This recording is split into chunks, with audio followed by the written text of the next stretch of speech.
Yeah, yeah. So, good evening, everyone. Good to see you again today. Um,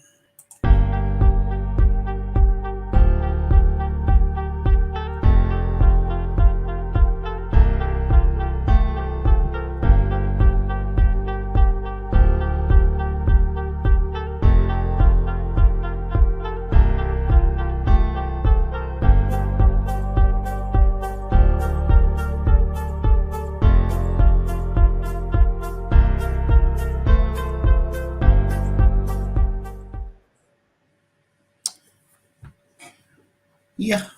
So, good evening, everyone. Good to see you all here again.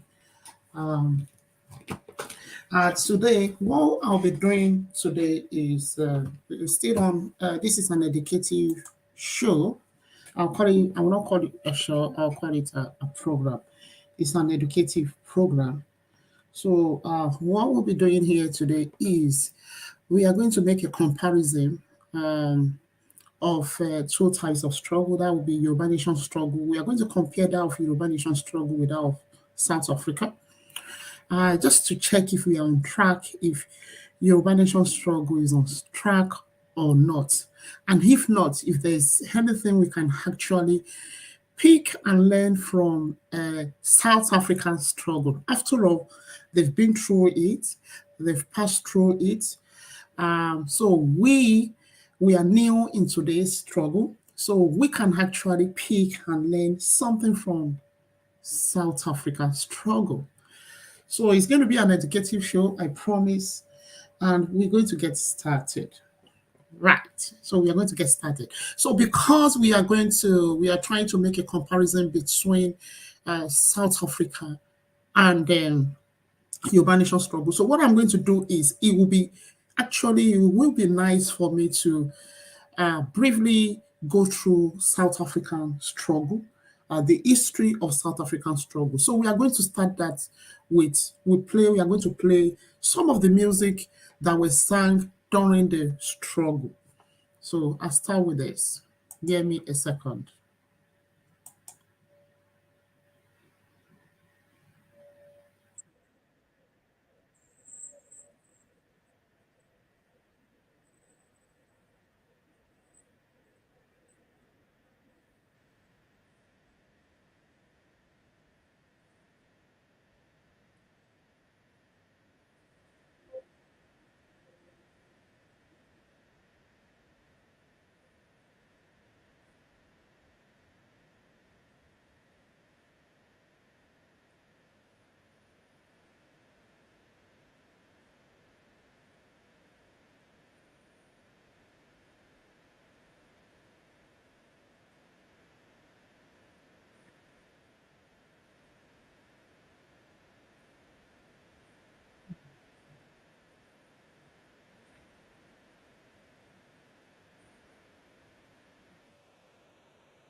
Okay, so thank you for that. So what we are going to do now is we are going to show some things.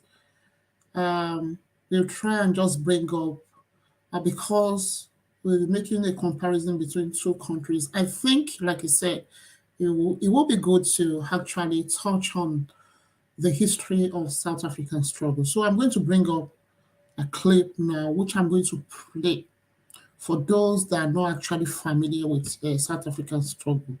I should encourage you watch this program.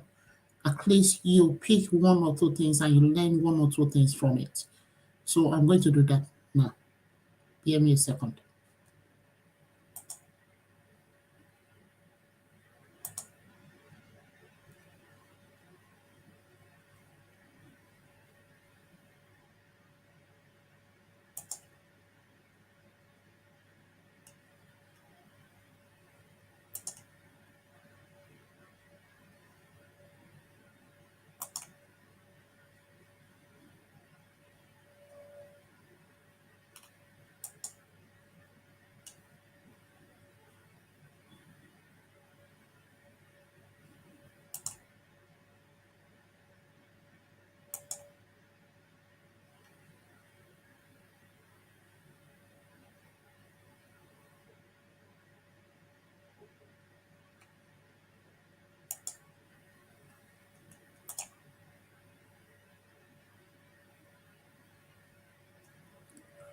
Hmm.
Apartheid in South Africa crumbled after Nelson Mandela walked to freedom, but black people suffered decades of government-backed injustice before it did. Apartheid really began in 1948, but separating black Africans from the white minority had long been a policy aim. Laws made white people officially superior, and the large black majority faced discrimination in every aspect of their lives. Living, doing business, or owning land in white areas was banned. There were separate public facilities, transport, and schools. Interracial marriage was banned. Many had no right to citizenship and were regarded as aliens in major cities. Instead, they were made citizens of Bantustans, homelands scattered throughout South Africa. But resistance grew. In 1960, a huge peaceful protest against past laws ended in a massacre at Sharpeville. 69 people were killed. The deaths galvanized opposition, radicalizing liberation movements like the ANC. There are many people who feel that it is useless and futile for us to continue talking peace and non-violence. Open conflict erupted in the 1980s, with anti-apartheid activists frequently shot at, beaten, or arrested. Mass protests were firmly put down. But little by little, the apartheid establishment crumbled. After gradual reform, Nelson Mandela, imprisoned since not long after Sharpeville, was set free in 1990. 4 years later, he was elected as South Africa's first black president. Apartheid had ended.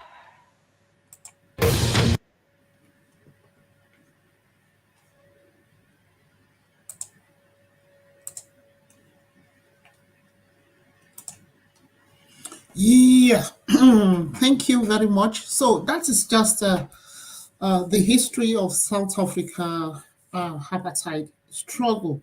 It's just a brief history of it. So, and I think it will be wise for us to do that before we actually move on to today's show. Okay, so we are going to get started. So, what are we discussing today?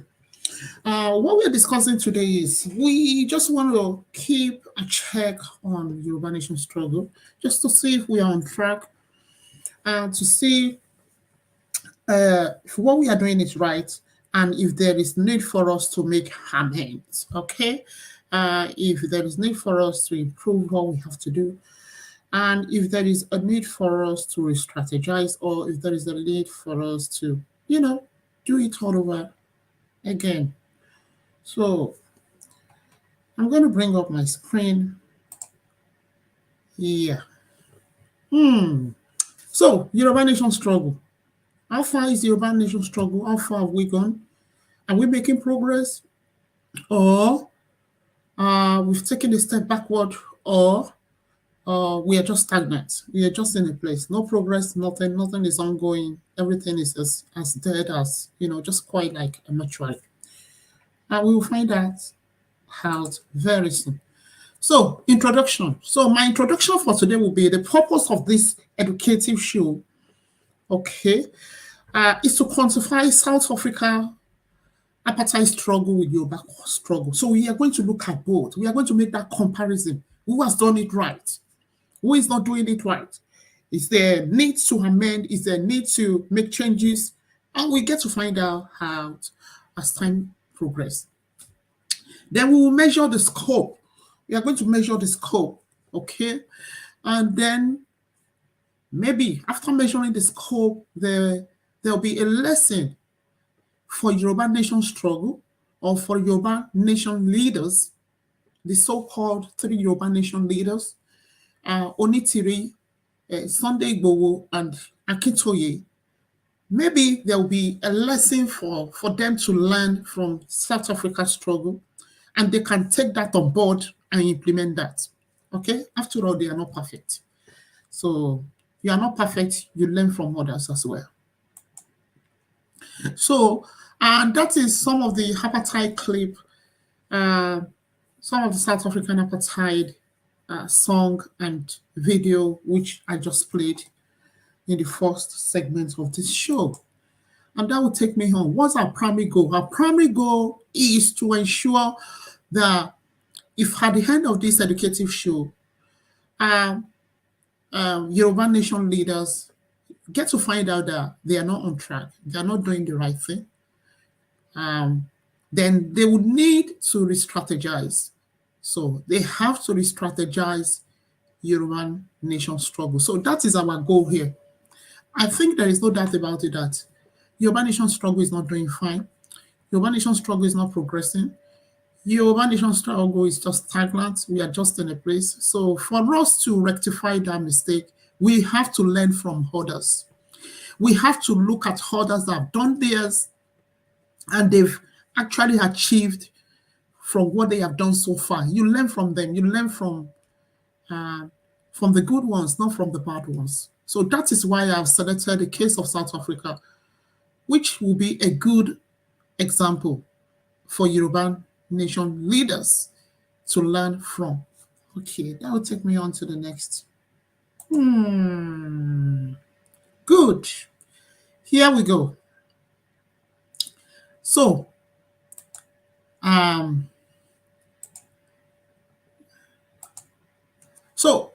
apartheid.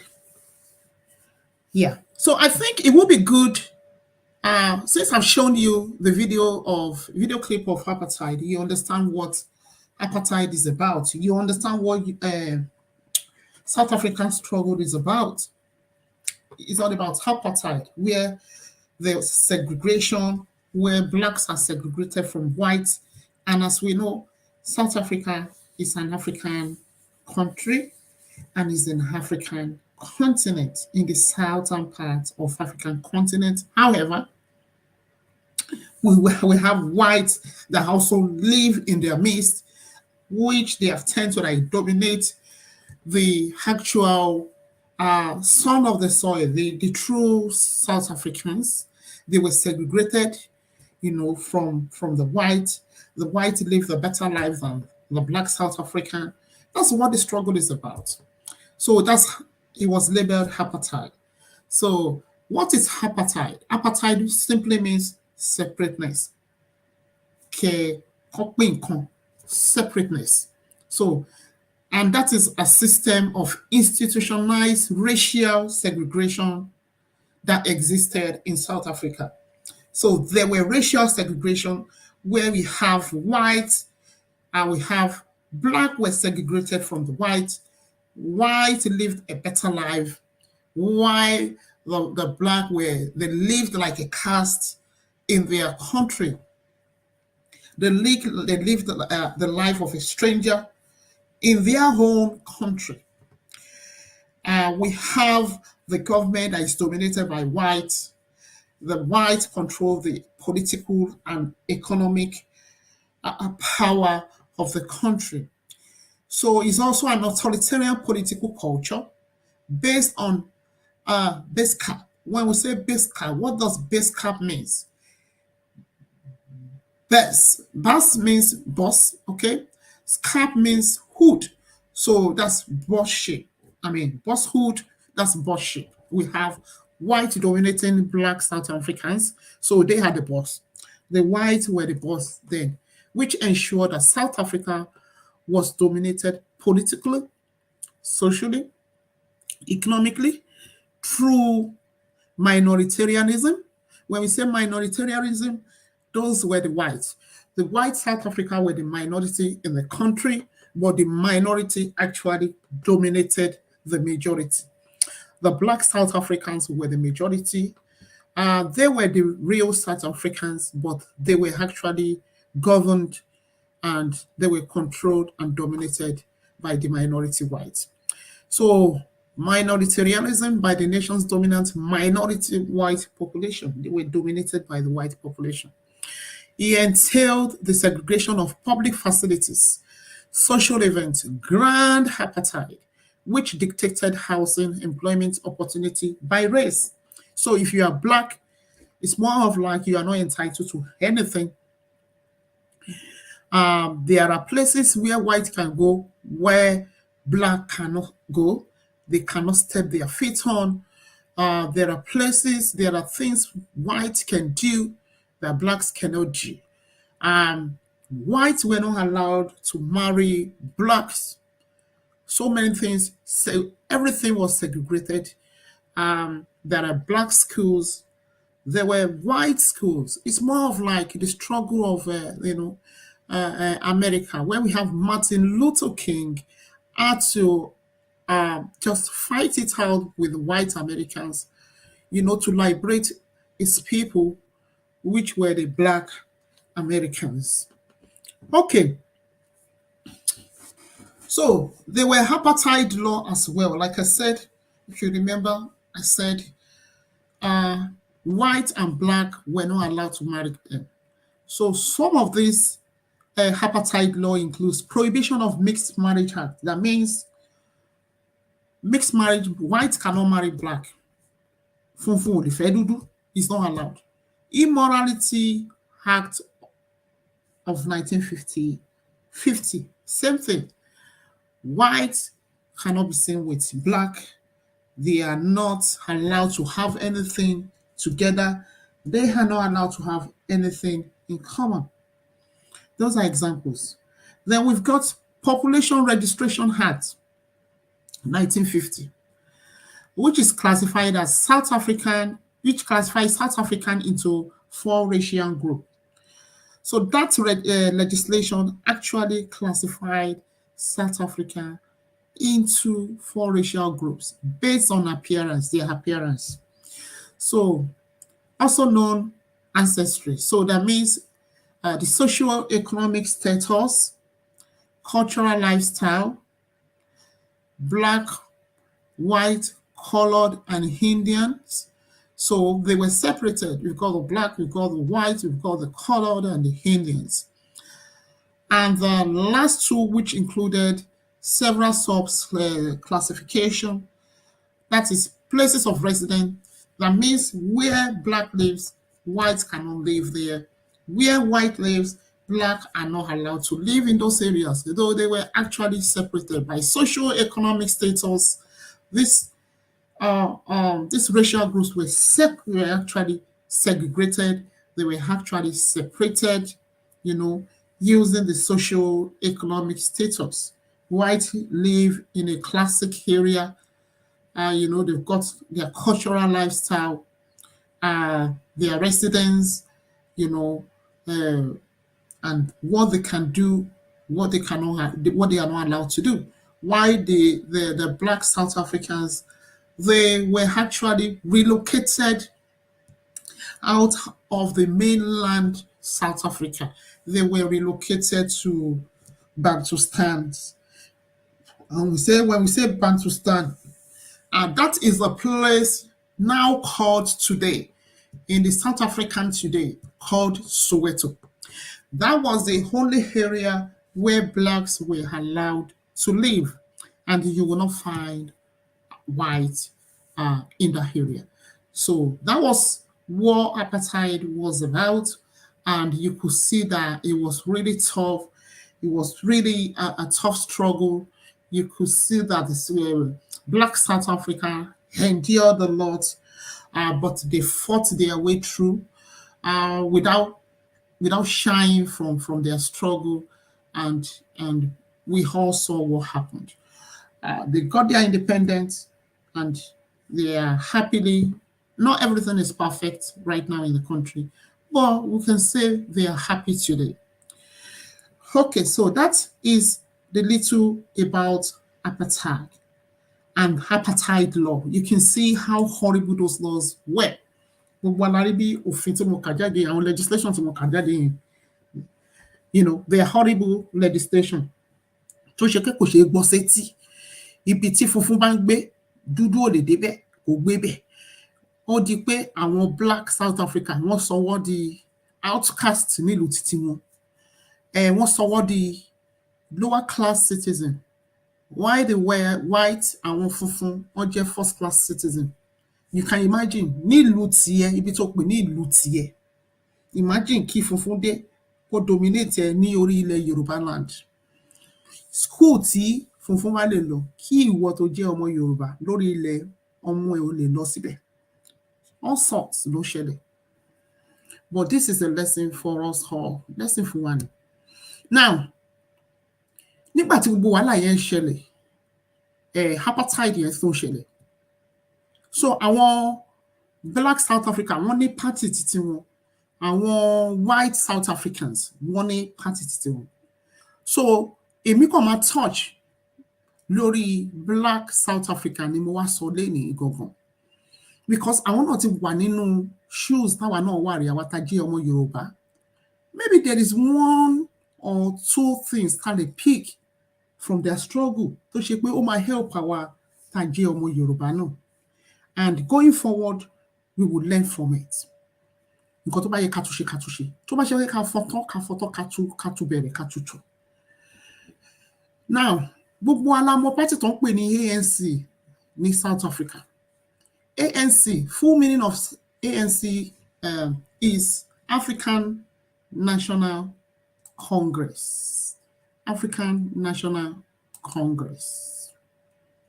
African National Congress. So African National Congress tí mò ń sọ yìí, party tí àwọn black South Africa tí a mọ̀ wọ́n mọ́ rẹ̀. So ṣe rí party yìí, ẹni tó head party yìí nígbà yẹn, this party was founded in 1912. It was founded in 1912. 1912, very long back. And it was headed by Alfred Batini Zuma. Alfred Batini Zuma and James Mpanza. The party was headed by Alfred Batini Zuma and James Mpanza.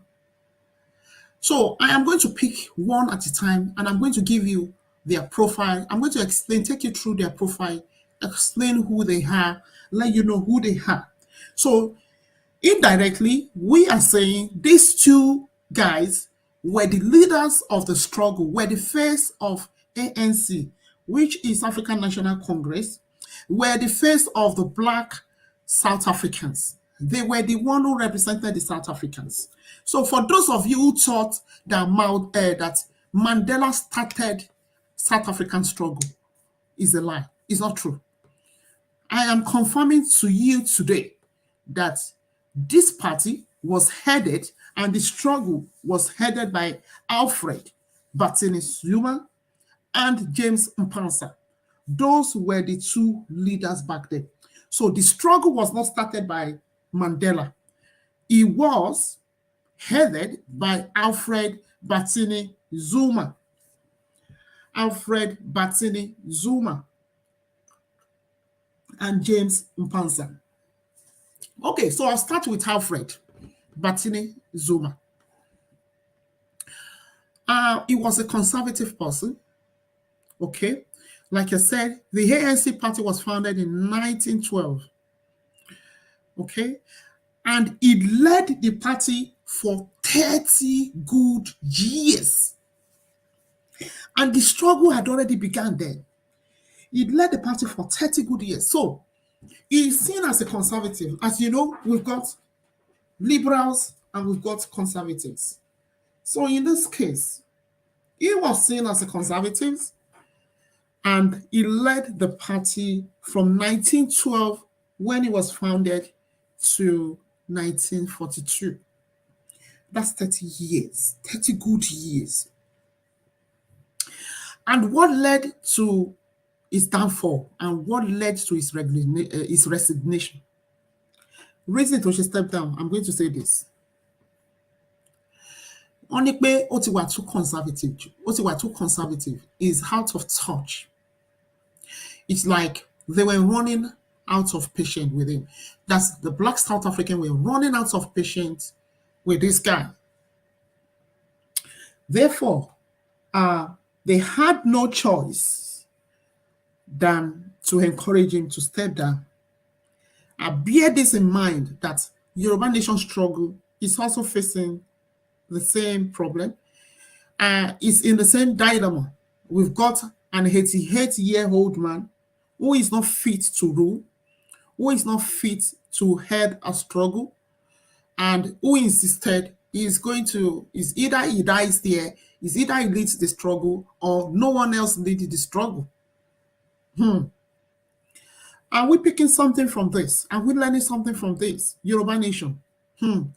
Here is the leader who led the party, who led the struggle for 30 years, he eventually succumbed. So because he was out of touch with his people are getting fed up of him. The struggle was going nowhere. He wasn't taking the struggle forward. Therefore, that led to his downfall, which paved the way for ANC in 1942 to establish its youth league. So now we have ANC, African National Congress, exactly the same scenario with Yoruba Nation. So ANC, African National Congress, now formed their youth league. Their youth league, that means it's the same party, but we now have the youth now joining the party and now joining the struggle. So they now have their own youth league. So then, that is about Alfred Batini Zuma. Now, I am going to go on to James Mpanza. Like I told you, do not forget I told you two people actually headed this party and then led the struggle. So the name of the second person is James Mpanza. So James Upasa, he was a community leader and also a social activist. Okay, and that was in the mid 1940s, okay, till 1960s. He also led the invasion that resulted in the founding of the modern day Soweto. Okay, Soweto. So he is now known as the father of Soweto. Okay, if you remember, I told you that Alfred Batini Zuma, who was the leader of the ANC party, also the face for the Black South Africans, who also led their struggle for 30 years, because Black South Africans were running out of patience, they were getting really frustrated, they were making no effort, they were not progressing with the struggle. So, and that actually birthed the Youth League of ANC. So we now have the youth now join the party. Does this thing sound familiar? Now we have some who call themselves holy girl, who call them the elders, who call themselves elders in Yoruba Nation Struggle. They want to die. They don't want to. They don't know their hold. They don't know they don't want it any longer. They don't know they are no longer active. They don't want to take that on board. They are running out of option. They don't want to accept that Hedge is no longer on their side. uh, they are not active, they are just dormant. Okay, so therefore they have to relinquish power for the youth to take over and lead the struggle. But they're very, very reluctant to do that, as we know. So that is why I've picked the case of South Africa, which will benefit us, which we, Yoruba Nation, will learn from. Okay, so that part are the Youth League of ANC. So that's when we say youth, and what Donald Jebe. And then what happened? Nelson Mandela now joined, being a youth league, he joined that youth league. Okay, Mandela joined the ANC through the youth league in 1944. So you can see, since 1912 that the party was created, headed by Alfred Batini from till 1942. Mandela joined the ANC party, which stands for the face of the Black South Africans. That was 32 years after. Mandela joined 1944. He joined the struggle in 1994. And then he now led the ANC with the blessing of Batini. Ṣé ó sound back on létí wa? Ṣé ó look familiar ṣá? Nǹkan tí mo sọ ṣó familiar sí situation tí Yoruba Nation Struggle náà face lọ́wọ́lọ́wọ́ báyìí. Here we have Akitoye, who is an 88-year-old, who is reluctant. He doesn't want to step down. He doesn't know that it's no longer effective. There is nothing he can do at his age. He doesn't know that he doesn't want to relinquish power to the youth. He thinks he can do it. And whereas where you have a person who is no longer active, pretending like he is active, like he can do it, and he knows he can do it. He can't. So, what is South Africa here? Batini Zuma. Batini ló lead the ANC from 1912 to 1942. Ó step down. He now step down for Mandela. Ṣé ti gbọ́ báyìí? Ẹ̀yin tẹ́ ń sọ pé Mandela ló bẹ̀rẹ̀ struggle South Africa. I'm proving this to you now, that Mandela didn't start this struggle. It was all started by Batini Zuma. Batini Zuma started the struggle. So Batini Zuma, because àwọn Black South Africa, ọ̀rọ̀ ẹ̀ ti sú wọn ló ti wà too conservative jù. Kò yí àwọn ọmọ ibi tó ń gbé struggle yẹn lọ.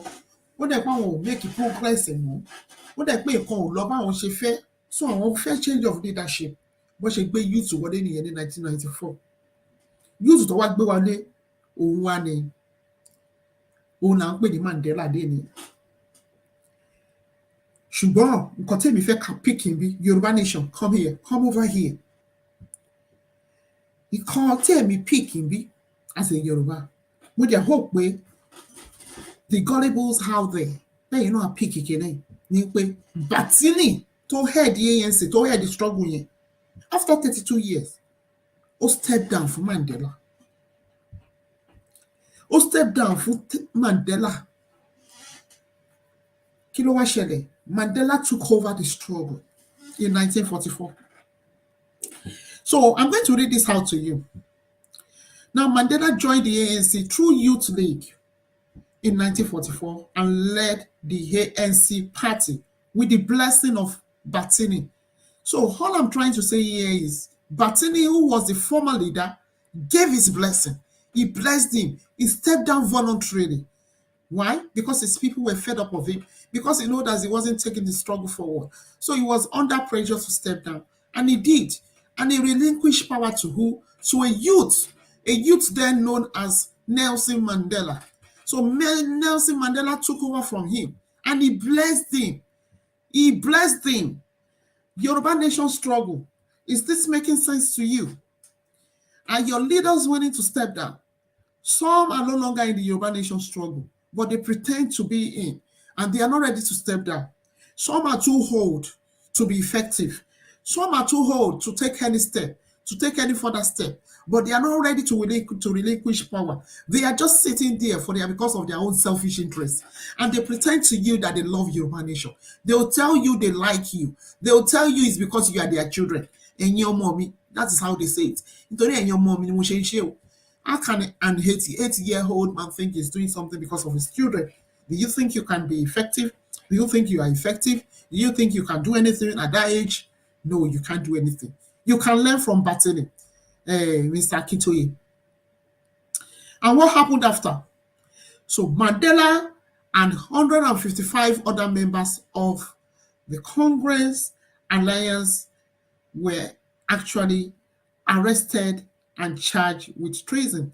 So what I'm trying to say here is Mandela now led the struggle of South Africa from 1944, okay, till he was actually arrested in 1956. Mandela was very, very effective. You know, he was a youth. So that's what we are saying, that Yoruba Nation need a youth. I hope Yoruba Nation will learn from this. We need a youth to lead this struggle and take this struggle forward. If we are serious about the struggle, if we think we want our whole nation, we want our whole state, we want our whole country, then we have to be honest with ourselves. You can take something from this. Learn from the struggle of South Africa. You can learn from this. Use the case of Batini as an example, how he stepped down for Nelson Mandela. And Mandela took over. And Mandela was a youth. So taking over, he was very effective. You know, he did some things. I'm going to take you through that now. Okay? So he was actually arrested. He and some other people, around 155 of them, were actually arrested for treason in 1956. He was sentenced in 1961, but he has come dead. Okay? But what happened here, Yoruba Nation? Come here and hear this. Come here and listen. I hope you will learn from this. So what happened? Mandela, do not forget Mandela. He was a youth. He was a lawyer. Okay? And learned is a lawyer. He went for military training in Morocco. He went to Morocco and Algeria and trained because of the struggle, because of South African struggle. How many of your leaders have done that? How many of your leaders have gone for training? Can an 88-year-old man go for training? You can't go for training. So definitely, this is not the right person to lead the struggle. Kò ṣe ẹni tó gbọ́dọ̀ lead the struggle fún yín nìyẹn. Mandela went for training. Why? Because he's a young chap. He's a youth. So he went for training in Morocco and Algeria and later returned to South Africa. You can see the process. That process is actually different from us. It's different from that of Yoruba Nation. Is there anything we are picking from this? Is there anything you can learn from this, Yoruba Nation? I hope we'll learn from this. Then in 1964, he tried, he was trying to, he was charged for overthrowing, he tried to overthrow the government. And then when he was finally sentenced to 27 years imprisonment. So that is the little background and history and profile of Mandela. I think as Yorubas, we should be able to learn something from this. Learn from the case of South Africa. South Africa, ANC Party, which is the face of Black South African struggle, was headed by Alfred Batini Zuma. The party was founded in 1912. Batini headed the party and headed South African struggle, apartheid struggle, since then till 1942, when he was forced to retire by his people because they were getting fed up of him. He was no longer effective. He was seen as too conservative, and the struggle was going nowhere, and his people were suffering. So he had no choice. So the youth had to step in. The youth, the Black South African youth, had to step in, and then willingly, Alfred stepped down. And what happened? Nelson Mandela took over from him in 1944. So Nelson Mandela joined the ANC party and he joined the struggle in 1944. So Alfred relinquished the power and took over, and then Nelson took over. Nelson was a youth. Nelson Mandela was a youth. He took over from Alfred. And that was how we got to know about Nelson Mandela. He was the one who now fought it down to the last, to the last days. Okay, but in between, something happened. Mandela, he was a lawyer, and being that he knows that he is now heading the struggle, he ignored the side that he was a lawyer. He went to Morocco, he went to Algeria, and he went for military training. That means he was ready to die for the struggle. That means he knows what he's struggle. He knows what he's doing. Okay, he's willing to die for the struggle. He's willing to die for his people. He's willing to liberate his people. So a whole lawyer, went to Morocco and Algeria to train. He went for military training. Okay, and he returned back to South Africa. So, and that's going to take me on to the next. It will take me on to the next slide. Okay, this is really interesting. Yoruba Nation will learn from this. Yoruba Nation can learn from this. There is a lot to pick from this. Okay, now, I'm still on South African struggle, the ANC party. Okay, we have we have a Pan-Africanist Congress also joined them along the way. Pan-African was founded in 1959. That also joined the ANC party, okay? And then we have the Union also joined them. So we have all sorts of groups, which are Black groups, coming together to fight the struggle together. And subsequently, do not forget that I told you that Mandela was arrested. Since Mandela was being arrested, so that actually dent the struggle a blow. Okay? So how many leaders have I counted? If you look at it, since I started analyzing the apartheid, South African apartheid struggle, I've counted them. How many leaders have I read out their names? I read out Alfred Zuma. I read out the name of James Mpanza. That's another leader. I move on, and then I read out the name of who? The name of Mandela. So that's the third leader. So you can see that That's three leaders. Three leaders for Black South Africans. Okay. Okay. I'll move on. So we now have the labor union join the ANC. We have PAC, which is Pan-Africanist Congress, also coming together. They join the ANC. So we have all Black parties coming together so they can fight it all together. Now, Mandela has been taken off the radar. So, as you know, Mandela was now sentenced to 27 years imprisonment after he went for military training in Morocco and Algeria. That is a whole lawyer. That is the leader of a struggle. That is a leader who knows what he's doing. That is the leader who knows what he wants for his people. That is the leader who takes the struggle serious. He knows he must liberate his people. So he just ignored the fact that he is a lawyer. He went for military training so he can lead the struggle and take the struggle forward. Have any of your leaders done this? Have any of your leaders, your so-called leaders, Yoruba struggle leaders, have any of them done this? How many of those men have done it? I'm not talking about the lady in their midst. I'm talking about the two men. Do you think Akintoye can go for military training at his age?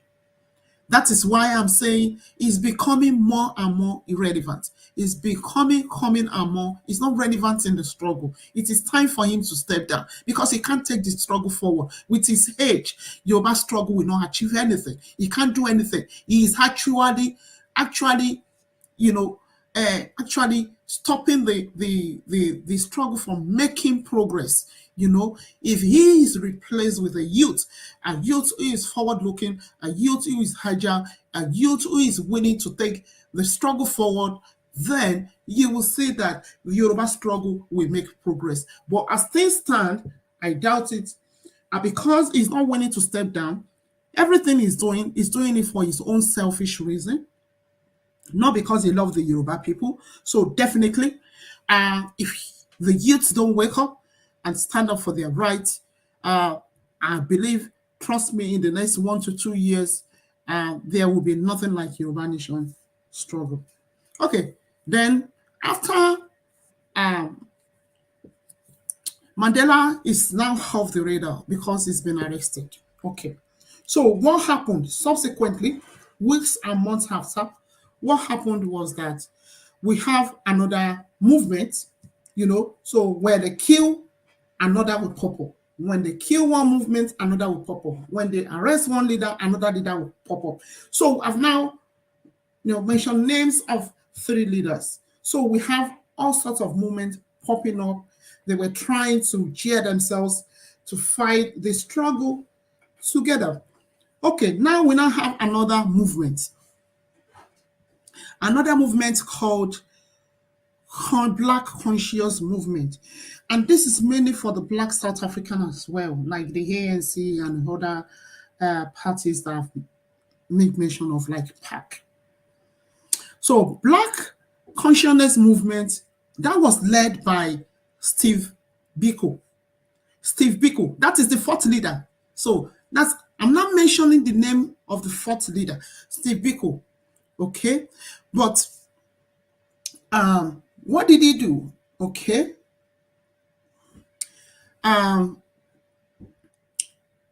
he also died along the line. He was a leader. He died as a result of police brutality while he was in custody as well. Okay, that is another leader. Okay, another Black leader in the South African Apartheid Struggle. That is the 4th name I am mentioning now. Fourth leader. 4th leader. So if you tell me in a struggle, it is the person who started that will finish it, then I'll tell you, just shut up. I don't want to hear anything from you. A struggle is a process. So most times it's not always those who started that end it, because it's a process. When one leader falls, another leader must rise if you want to continue with the struggle. If you want to take the struggle forward, another must rise. But notwithstanding, all we are saying here is all leaders must be agile, they must be youth, willing to, get up and do things as instructed, willing to do things at any time. You could be sent anywhere to go do this for the struggle, go and do that for the struggle, go and do that for the struggle. If you are too old, you cannot do that. So when you are too old, you cannot lead a struggle because you are not that you don't want to do it, you want to do it, but because the edge is not on your side, so you cannot move as you should. You cannot move, you cannot behave, you cannot do things the way you do things that moment compared to 20, 15, 20, 25, or 30 years ago because you were younger then. But now that you are old, you should expect that things are not as usual. Therefore, you have to relinquish your position for the youth to take over. Okay, so he died due to brutal police treatment in custody. That is Steve Biko, another leader. So a mass democratic movement emerged in 1980s with an informal alliance between the ANC. So that is another movement again. Another movement, okay? They emerged in 1980s, okay? And made alliance with ANC again, okay? So, and then subsequently, so look at that. You just look at that. How many leaders have I made mention of? We have movement, all sorts of movement popping up. They were making alliance with ANC. They were all coming together, fighting this struggle together. Because why? Because ANC realized ANC alone cannot fight this struggle alone. So therefore, he had to welcome other groups, other movements. So they came together and fought together. So that is the fourth name I just mentioned. The name of another leader who is known as Steve Biko. And then subsequently, 1983, we have another one called United Democratic Front, UDF. Okay, in 1983 was launched. That also joined ANC. Can you see that? It was all this struggle, okay? It was ANC that started this struggle. But what did ANC do? ANC realized that he cannot do it alone. The party cannot do it alone. So they had to welcome other groups from Black South Africans, welcome them. They came together, marched together, and fought the white South African and fought this struggle together. So that's another one in 1983. So I've made mention of Pan-Africanist Congress, which was founded in 1959. First of all, joined ANC. Then we have another one called headed by Steve Biko, also joined again. That was in 1980. Then we have 1983, which I just made mention of, United Democratic Front, also joined, made alliance with what? With ANC. And that will take me on to the next. And then we now have Congress of South African Trade Union, COSATU. So the trade union also joined hands with ANC. They all came together with the ANC, and then they started fighting the struggle. And if you remember, I made mention of UDF. UDF is United Democratic Front. Most of you will know who we call Archbishop Desmond Tutu. Archbishop Desmond Tutu actually headed that front. So they all came together with ANC. So because ANC realized, God, we cannot do this thing alone. We got to bring other movements. We got to bring other groups to join us because we are all Black South Africans. It is better we come together, fight this thing together, than we try to fight it all alone. Does that sound right to you? Is it familiar to you, Yoruba struggle, Yoruba Nation? Does this look familiar to you? Exactly what is ongoing in Yoruba Nation. When you have one group thinking they can do it alone, we have ìlànà tó ti lànà tí ò tó ní gbórí mọ́. Ọ̀rọ̀ bẹ́ẹ̀ pé àwọn lè dá struggle yìí ṣe. So they don't want others to join. Leader kan ṣáá ni. Leader kan ló fẹ́rẹ̀ ẹ̀ níbẹ̀. Èmi lẹ gbọ́dọ̀ wá kọ́kọ́ ẹ̀ gbọ́dọ̀ gbé nǹkan kan gbẹ̀yìn mi kọjá. Èmi lẹ ṣé ti wá béèrè permission mi. Ṣé ti wá bí mi. Ṣé mo ti consent sí nǹkan tẹ́ fẹ́ ṣe. Èmi ni leader struggle yìí. Èmi ni mo gbọ́ tẹ́tẹ́ ò gbà sí permission mi. Kò sí nǹkan kan tẹ́ lè ṣe. Who told you they can't do it? This is an example. South African struggle. Learn from this. How many? How many people have they really cut deals with? You see the ANC, we have all sorts of movements. They cut deal with other movements, and they all came together and fought this struggle together, and that was why they succeeded. But in a situation where you have a leader saying you cannot do anything without passing through me, it is me that can sanction this. It is me. If I don't have my hands in this, if I don't sanction this, then you cannot do it. In a situation where you have Akitoye, who is the so-called Yoruba Nation Struggle, who believe there is nobody can actually join the struggle, nobody can do anything without his authorization. He is the only recognized. Who told you are the only recognized leader? Yoruba Jurawalo. Okay, all Yorubas have the right to join. Any movement can join. All you need to do is ensure that you all live in peace, make deals together, and fight this struggle together. But not here, Akitoye, without your age, what do you think you can do? You can do nothing. Gradually, you come to realize that you are becoming irrelevant in the struggle. So the UDF, which is the United Democratic Front, was actually headed by Archbishop Desmond Tutu, Tigbobowa Tamu, Nieni. And then we'll move on. So in 1985, do not forget I've told you that Mandela is off the scene. He has been arrested and imprisoned and jailed for 27 years. So all these things are ongoing. And then we have, in 1985, non-violent pressure continued to build. That movement continued. They were actually mounting pressure on the white government in South Africa. Do not forget that South Africa was actually governed by the minority white.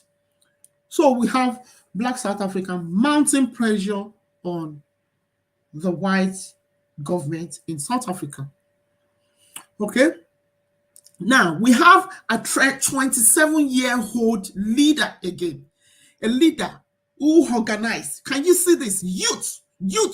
This will be the name of the fourth leader I am going to make mention here in this struggle. In what? In South African struggle. His name is what?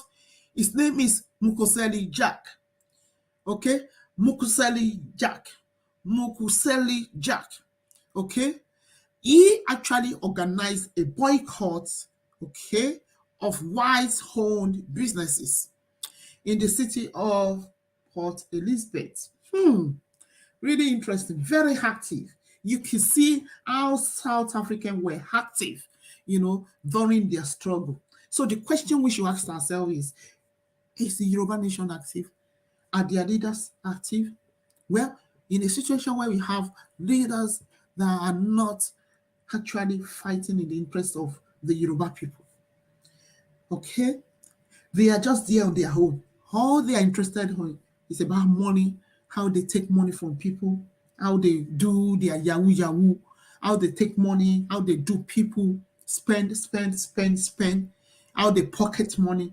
That's all they are interested in. They are not interested in how their people will liberate themselves, from the brutality of the foolers, from the brutality of their leaders, from the brutality of Nigeria. They are not willing to do that. They are not willing to actually think and plan and strategize for their people. We have another youth, 20. Do not forget when Mandela joined, Mandela was a youth. So we have another youth again. Do not forget that I said Steve Biko was also a youth. Then we have another fourth leader. The fourth leader is called Mukoseli Jack, 27-year-old guy, just 27-year-old. He also called for a boycott. He headed that campaign. He called for a boycott of white businesses, and that in the city of Port Elizabeth, and that happened. So we have boycotters presented series of demand. Okay, they boycotted. People didn't buy white-owned businesses. People didn't patronize them. So and what happened? What happened was that the white government now wanted to negotiate with Black South Africans. So They made the demand. The demand was the integration of public facilities. So you know when we say public facilities, we have like schools where blacks are not allowed to attend white schools. There was, do not forget, I told you at the beginning of this presentation that there was segregation. Segregation also means separateness. So there was segregation. White schools are different from black schools. There are places black will not step. That is because those are areas where only whites are allowed to step. So they call for the removal of schools from black townships and the end of the workplace discrimination. So those were their demands then. So the boycott now went on and on and on that it affected white-owned business. Ó affect gbogbo business tó ṣe pé àwọn business funfun. Boycott here, it went on, it dragged on for so long that it affected white-owned business. It was so powerful that the regime responded with first declaration of state of emergency. Nígbà tí white South African government, ìgbà tí government wọn tó jẹ́ funfun, nígbà tó rí pé ó ti affect gbogbo economy, tó rí pé ó ti affect gbogbo businesses, right? So what they did was, in order to save the economy of South Africa, what the white South African government did was it made a declaration of state of emergency. Ẹ whatever to state of emergency, that means everything is banned. Okay. So state of emergency for 23 years in an effort to stop the momentum, but with little effect. So ó hàn wípé nǹkan tí mo kà jáde nsìn, ó hàn wípé they were making effort, ó dẹ̀ rí pé they were really progressing with their effort. They were mounting pressure on the white South African government that it actually affected the economy. So our white South African government won a choice, but wọ́n láti wá make ìgbà tó rí pé gbogbo movement yìí, ìgbà tó rí pé gbogbo nǹkan táwọn people yìí ń ṣe yìí ó ti affect economy. Wọ́n rí pé ó ní effect lórí economy, ó ní effect lórí àwọn fúnra wọn, ó ní effect lórí white South Africans because gbogbo business wọn, their business were almost ruined. Ìgbà tó rí pé ó ní effect, so wọ́n láti pe state of emergency. Okay, state of emergency, you want to pay for 23 years. You can just imagine 23 years state of emergency. Okay, kí ló dé tá ṣe ṣe torí pé wọ́n fẹ́ curb movement yẹn, you know, wọ́n fẹ́ really weaken movement yẹn pé táwọn bá weaken wọn, you know, they will not be able to do anything. But unfortunately, opposite is the case.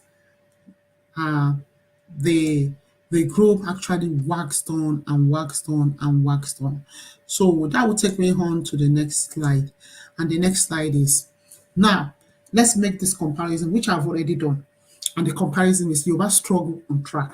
After this brief educative or presentation that I have done so far, do you think that Yoruba Nation struggle is on track?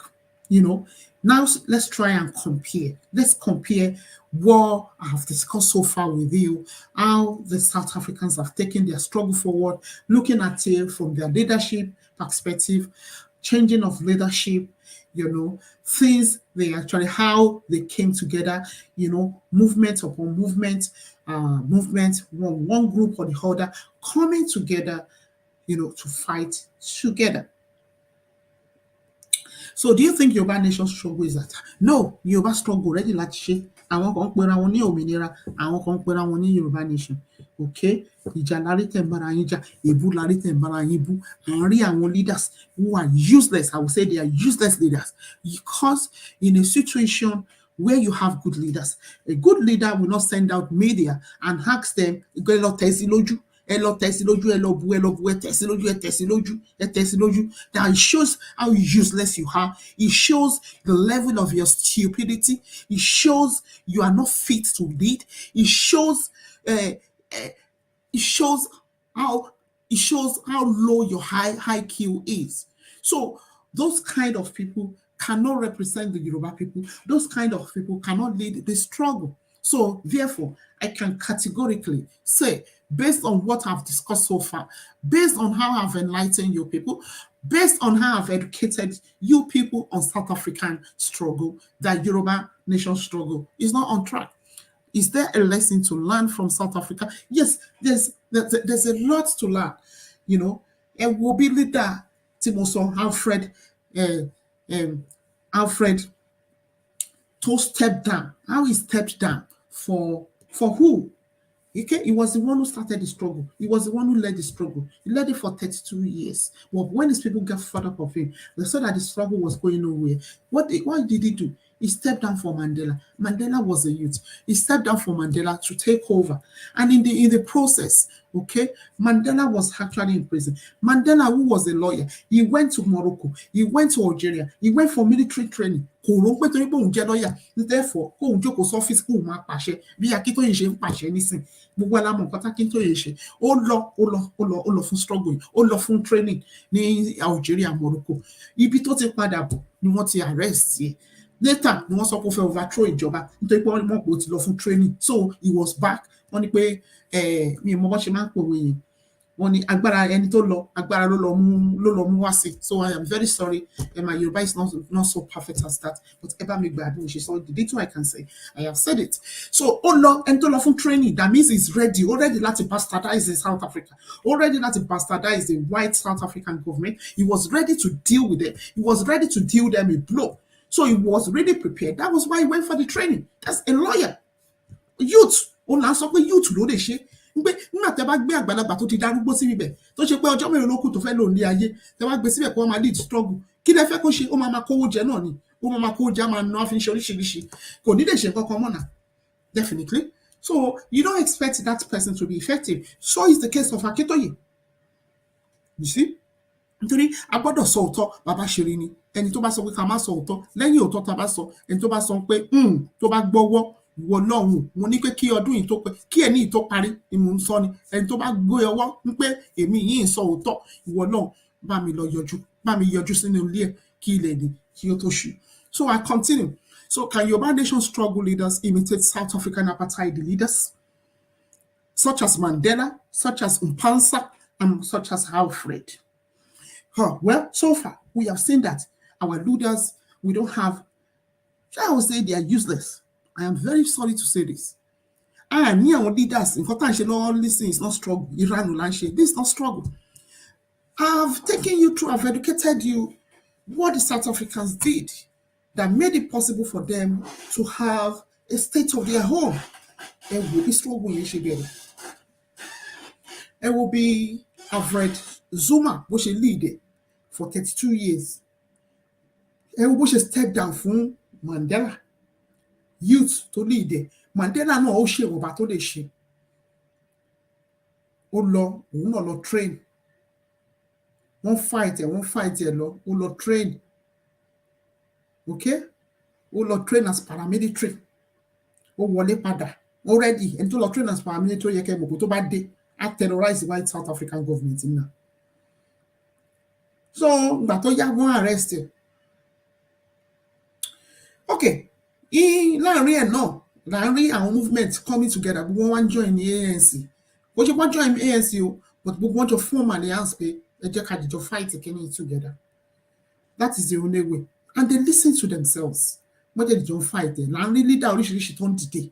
At least I've made mention of 4 to 5 leaders now in this show. Okay? Ṣùgbọ́n àwọn leader ti yín, a ní leader kan tó jókòó tó ń sọ pé irọ́ o, wọ́n gbọ́dọ̀ lọ through ohun.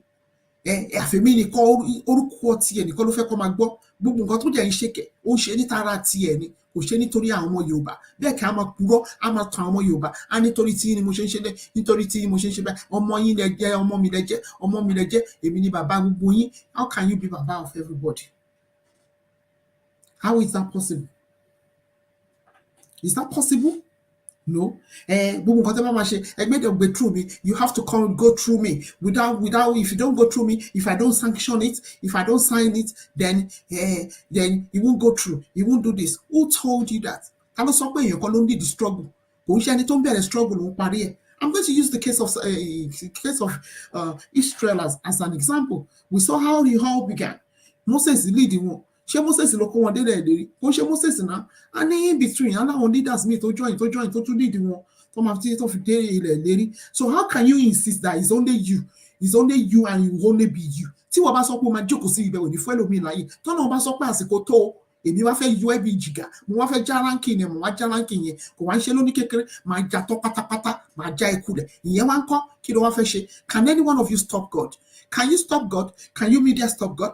Can you Akintoye stop God? Can you Igboho stop God? Tọ́nà bá sọ pé àsìkò tó náà nìyẹn tó máa fẹ́ já ránkì tán pátápátá ó ti já ránkì sí ṣùgbọ́n tó máa lóhun tó fẹ́ já kúlẹ̀ tán pátápátá. Can you stop God? You cannot stop God. That is it. That is one thing you people don't understand. That is one you people don't realize. Èèyàn kì í wá ní ayé máyà. And you too, onítìrí náà. Kò sẹ́ni tí kò ń ṣe.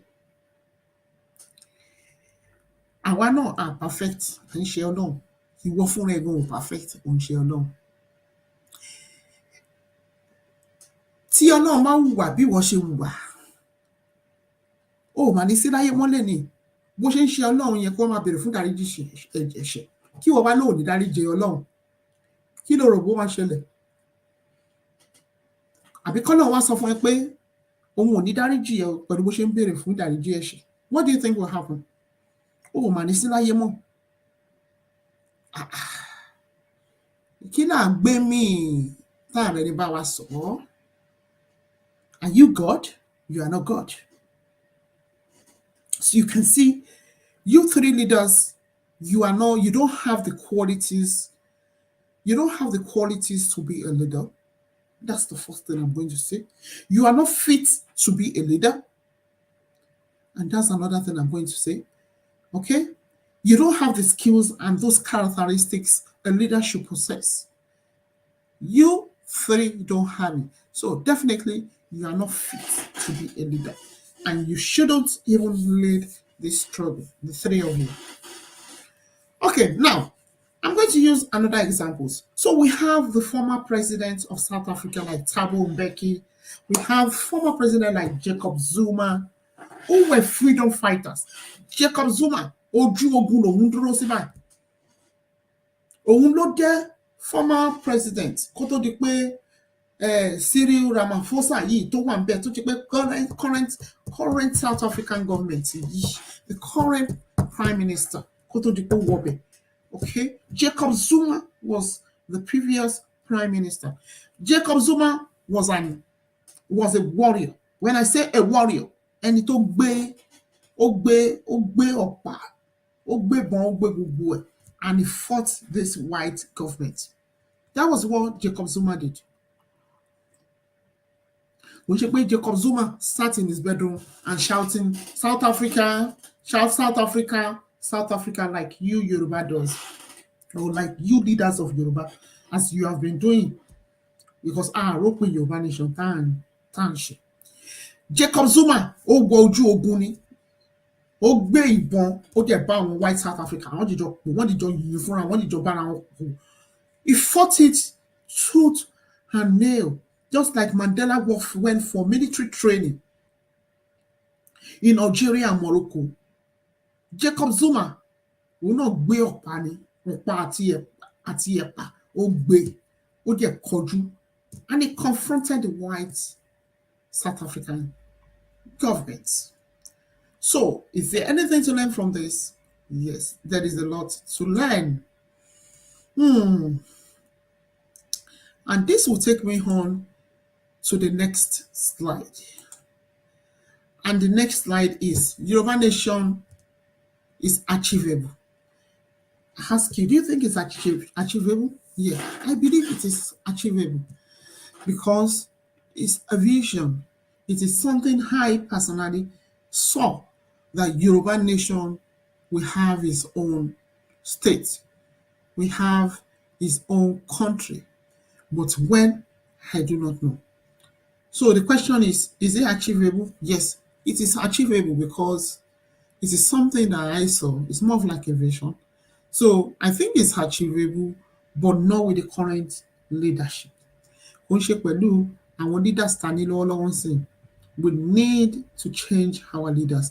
They are not the right people for us. They do because we are fair in what are fair. Nǹkan tó wà ní leaders kò ṣe pé kí leaders máa pàṣẹ ló matter jù. Being a leader you must be willing to listen to your followers. So the question is, are they listening to us? They think they know how. And we lay you already ready to listen to her. So a leader who is not, who doesn't have an epitome of epitome, you know, who cannot sympathize, who doesn't have empathy, cannot lead a struggle. Therefore, these people are not the right people for us. That will take me on to the next slide. And the next slide is Yoruba Nation Struggle. Does your leader have a plan? From what I've seen so far, not just me, and I am sure some other people too can confirm this, that our leaders so far have no plan. We are disorganized. All what we do is insult each other, doing fracas, doing all sorts. How many of our medias are campaigning? Just few of them are campaigning. Most of them, when they come out to campaign, they'll say they are campaigning. All they do is fracas. They insult this person, they insult that person. And you'll tell me you are in the midst of struggle. Struggle, why are you struggling? You are struggling, insulting this person, insulting that person, insulting this and insulting that. That's not what we want. That's not what we want in the struggle. So, and the next is, where will an 88 years old leadership lead you, Yoruba Nation? So far, from what I've seen so far, it will take us nowhere. We will get nowhere with that kind of leadership, because it's no longer agile. Okay, it is no longer effective. He can't think straight. He's too old for him at this stage. I think this 88-year-old leader should take a rest. He should relinquish power to a youth. You know, I've cited the case of South Africa. I've illustrated this with the case of South Africa, where we have youth leading the struggle, like Mandela when he joined, like a person like Steve Biko, who was just 27-year old, who also led the struggle. He was a youth himself. A leader who doesn't have an unforgiving heart cannot lead. Like the case, which is the case of Onitiri. Onitiri is not willing to forgive. Let's imagine, Onitiri, you have been offending God and you ask for forgiveness. And if God says, no, I am not going to forgive you, do you think he will be alive? No, you will not be alive, Mrs. Onitiri. So you don't have that unrepenting heart. You don't have that forgiving spirit, and which actually places you under that umbrella that you do not have the qualities, you do not have the characteristics, you do not have the skills to lead a struggle or to be a leader. A leader will not be threatening his followers. He will not be threatening to sue his followers. Leader máa ń gba ẹ̀gbin mọ́ra ni, kò ń ṣe gbogbo nǹkan ni leader máa ń kọ̀. In your own case, gbogbo èèyàn ló fẹ́ sùn, gbogbo ọmọ Yorùbá Nation tán ló fẹ́ sùn. Nígbà tó bá máa fi kó gbogbo wọn tó sue everybody tán, ta ló wá wa kúnlẹ̀ báyìí nísìn, àwọn èèyàn díẹ̀ ló máa kúnlẹ̀. So which actually characterized, which I can actually characterize as you not having that leadership qualities and skills. You do not possess the right characteristics to lead. So you are not the right leader, just like Akitoye is not the right leader to lead the struggle. So now, soul searching. Soul searching. We do not want an irresponsible leader. We want leaders that will be able to take the struggle forward. We want leaders who are tolerant. We want leaders who are accommodating. We want leaders who are accountable. Because we can actually get in touch with you and ask you to account for something at any time. You should be willing to do that for us because you work for us. So far, from the three leadership we have, which is Sunday Igboho, Banji Akintoye, and Onitiri, they are not fit to lead this struggle. And which will take me on to the last slide. And that is it for today. I want to thank you all for coming, and I hope we really enjoy this show. So on this note, I am going to play some music, and we are going to enjoy this music together, which we will use to close this. We'll use that to close for today. It's really been a nice educative show, and I hope Yoruba Nation will learn from this. So now I am going to play this. So bear me a second. Let me just bring that up, and then we will play the music.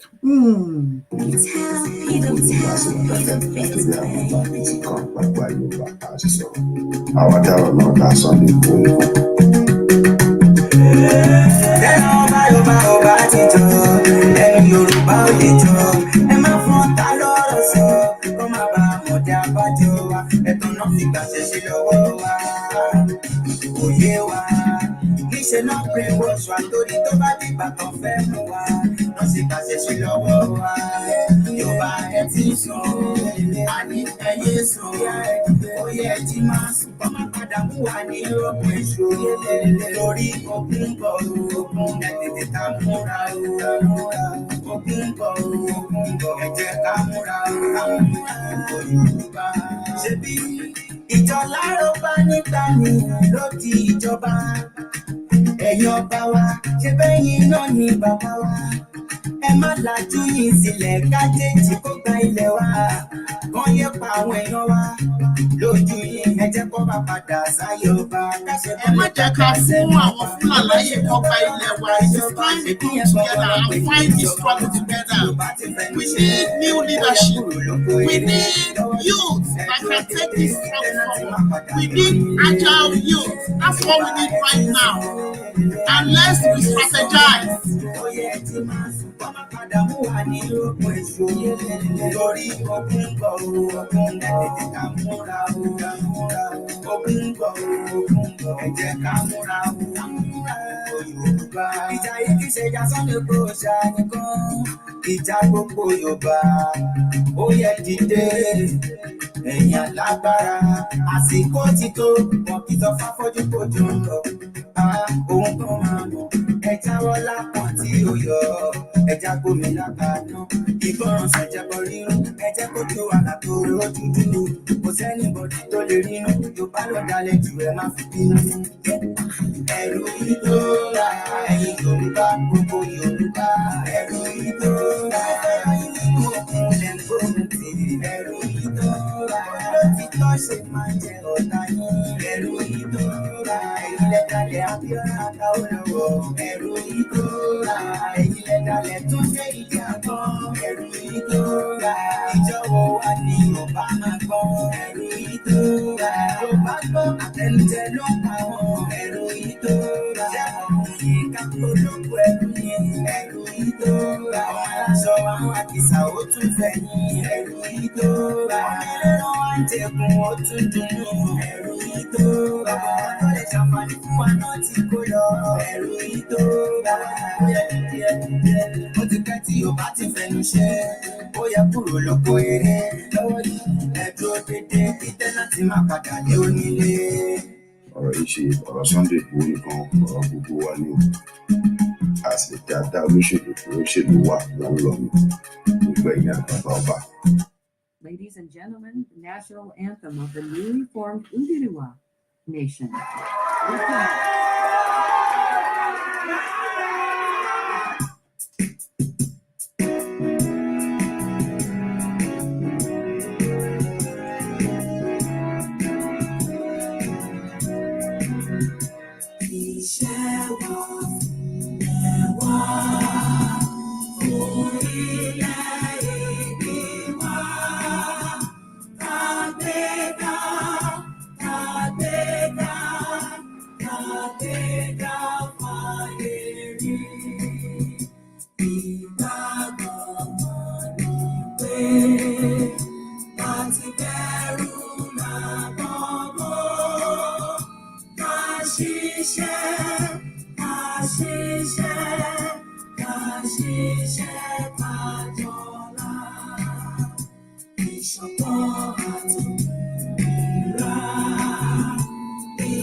sípò ẹ̀tọ́.